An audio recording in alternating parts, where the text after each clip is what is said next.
حدیث کے سارے مجموعے دور ملوکیت میں جمع ہوئے. اب میں سب سے پہلے تو آپ کو سب سے کثیر الروایت راوی صحابی حضرت ابو ہریرہ کا قول سنا دیتا ہوں رضی اللہ تعالی عنہ. نوٹ کر لیجئے، ابھی ملوکیت کا پہلا ہی قدم آیا تھا. حضرت ابو ہریرہ کا انتقال ہو گیا ہے 57 یا 58 یا 59 ہجری میں، اور حضرت امیر معاویہ رضی اللہ تعالیٰ عنہ کا جو وفات کا سن ہے وہ سن 60 ہے. گویا کہ ابھی دور ملوکیت کا صرف آغاز ہوا ہے. ایک صحابی ہیں جو سربراہ ہیں، لیکن کتنا انقلاب عظیم آ چکا تھا. یہ بخاری شریف میں حدیث روایت موجود ہے حضرت ابو ہریرہ کی. فرماتے ہیں میں نے اللہ کے رسول صلی اللہ علیہ وسلم سے علم کے 2 برتن حاصل کیے. جماعت من رسول اللہ صلی اللہ علیہ وسلم وعائن، 2 برتن. فاما احدهما فبسطته بینکم، وہ ایک برتن کا جو علم تھا وہ تو میں نے تمہارے اندر پھیلا دیا ہے، عام کر دیا ہے، خوب اس کو بیان کر دیا ہے.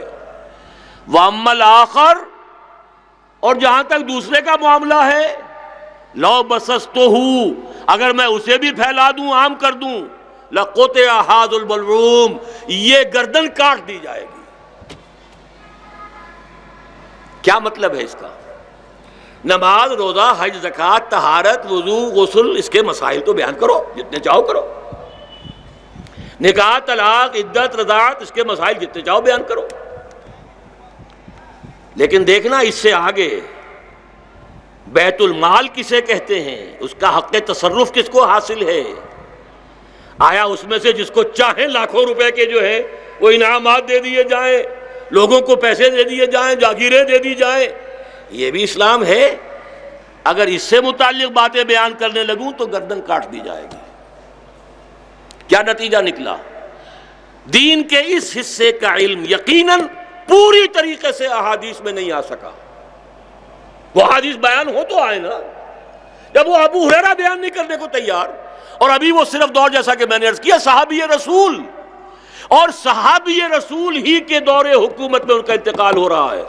اگر اس وقت حالات یہ ہو گئے تھے وَأَمَّا الْآخَرُ لَوْ بَسَطْتَهُ لَقُطِعَ هَذَا الْبُلْعُومُ، تو یہ میری گردن کاٹ دی جائے گی. معلوم ہوا کہ یہ جو عدل ہے، معاشی عدل، سیاسی عدل، سیاسی مساوات، قانونی مساوات، بیت المال کا یہ معاملہ، یہ امانت ہے، اور کسی خلیفہ کو اس میں سے حق نہیں ہے سوائے اس کے کہ جتنا یتیم کا اگر کوئی ولی ہے، اگر وہ تنگ دست ہے تو جتنا لے سکتا ہے یتیم کے مال میں سے، اس سے زائد نہیں. نہ اس میں حرام لا کے جمع کیا جا سکتا ہے، نہ نکالا جا سکتا ہے اس سے حرام طریقے پر. ٹیکس لگائے گئے، نئے سے نئے ٹیکس. عمر بن عبدالعزیز نے سب سے پہلے وہ ٹیکس ختم کیے جو غلط لگا دیے گئے تھے، ظالمانہ، جن کی کتاب و سنت کے اندر کوئی سند نہیں تھی. وہ موروثیت جو آ گئی تھی اس کو ختم کیا، کہ اگرچہ جو سابق خلیفہ تھا وہ وصیت کر گیا میرے بارے میں، لیکن مسلمانوں میں اس وصیت کی روح سے خلیفہ بننے کو تیار نہیں ہوں. ہاں اگر تم چاہتے ہو تو میں یہ ذمہ داری سنبھال لوں گا. جب لوگوں نے کہا ہاں ہم چاہتے ہیں، تب ذمہ داری سنبھالی، اس موروثیت کی وجہ سے نہیں سنبھالی. نمبر 3، وہ جو فرما رہے تھے صحیح فرما رہے تھے، جتنی دولت ان کے پاس جمع تھی، گورنر تھے اس سے پہلے، کوئی عام آدمی تو نہیں تھے، بڑی بڑی جاگیریں تھیں، بڑے زیورات تھے بیوی کے، وہ سارے زیورات بیت المال میں داخل کیے ہیں. اپنی جاگیریں سب سے پہلے، اور اس کے بعد تمام بنو امیہ کی جاگیریں لا کر کینچی لے کر بیٹھ گئے. شریڈر اس وقت تھا نہیں کہ ساری دستاویزات کو جو ہے وہ دھجیاں بکھیر دیتے، خود بیٹھ کر کینچیاں لے کر کترا ہے.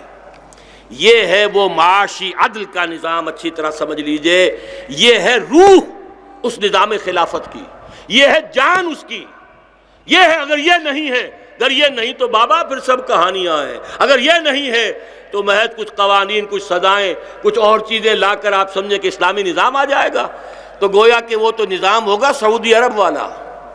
بادشاہی ہے، ایک ایک Mahal billions and billions of dollar کا بن رہا ہے، بے اندازہ دولت جو ہے وہ موجود ہے. پرنسز، فوج ہے پرنسز کی، ان کے دولت کا اندازہ ہی کوئی نہیں ہے. ہاں قوانین ہیں، اور انہی کو اب آئیڈیل سمجھ کر چودھری شجاعت حسین صاحب نے کہا ہے ہم سعودی عرب کیسے قوانین نافذ کرنا چاہتے ہیں، لیکن نظام سعودی عرب کا اسلامی نہیں ہے۔ یہ تو آپ کہہ سکتے ہیں دور ملوکیت کا نظام تو کہہ سکتے ہیں۔ اسی طریقے سے جان لیجئے ایران کا معاملہ ہے، وہاں بھی چونکہ فقہ جعفری تو وہی ہے جو دور ملوکیت میں، چاہے کتنا ہی جو ہے وہ ائمہ اہل بیت جو بھی ان کے ہاں ائمہ معصومین کہلاتے ہیں، بہرحال رہتے تو اسی ماحول میں تھے۔